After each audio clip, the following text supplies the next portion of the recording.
I am 73 years old, and what I am about to tell you will probably make you uncomfortable. Everything you believe about living a good life is wrong.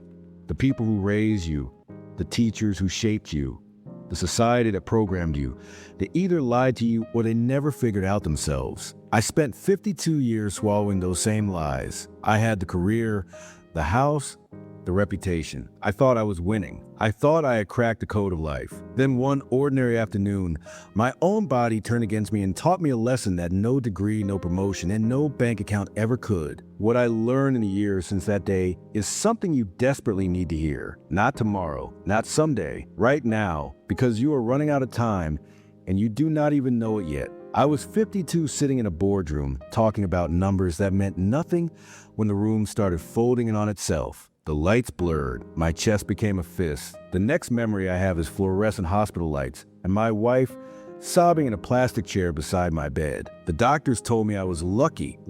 I had just stared into the void, and they handed me the word lucky like a participation trophy. But lying in that bed stripped of my title, my schedule, my illusions, I saw something that terrified me more than dying. I saw that I had never really been alive. I had been sleepwalking through decades, performing a version of life that looked impressive on the outside, but felt hollow from within. Every morning, the same routine. Every year, the same promises. Someday I will rest. Someday I will live. And someday almost never came. Here is a lie that is slowly killing you, and you do not even recognize it as a lie. You keep telling yourself you have time. You say, when I earn more, I will finally relax. When I get promoted, I will slow down. When the kids grow up, I will travel. When I retire, I will do what I love. Let me save you decades of regret with one brutal truth. That day never arrives. The goalposts move every single time. You reach one milestone and immediately create another. You spend 30 years climbing a ladder with everything you have only to reach the top and realize with sickening clarity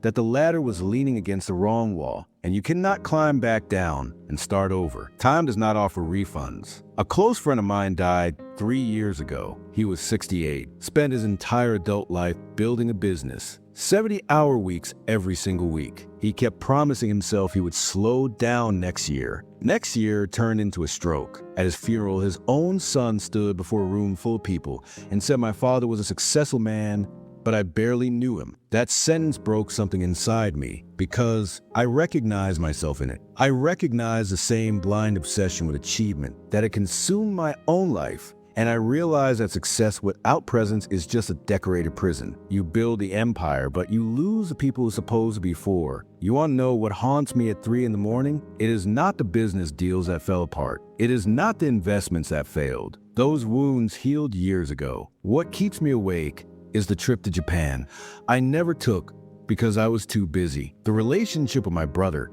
that I let crumble through neglect. The book I always said I would write, but never opened the first page. And my father, he died when I was 45. We had a complicated relationship, and I always told myself we would fix it when life calmed down. Life never calmed down. A heart attack took him in hours. And suddenly all those Sundays I never called, all those dinners I skipped because I was too tired, they became permanent, irreversible. There is no version of the future where I get those moments back. The people you love are not permanent. One day, probably much sooner than your mind will allow you to accept they will be gone, and every postponed conversation will become a scar you carry forever. After the hospital, I changed everything. I stepped back from work. I started saying no to things that drained me and yes to things I've been postponing for decades. And in these last 21 years, I have learned more about what matters than I did in the previous 52. What matters is embarrassingly simple. Time with people who make your soul feel at home. Work that means something to you, not just to your bank account. Experiences instead of possessions. Being fully present in a room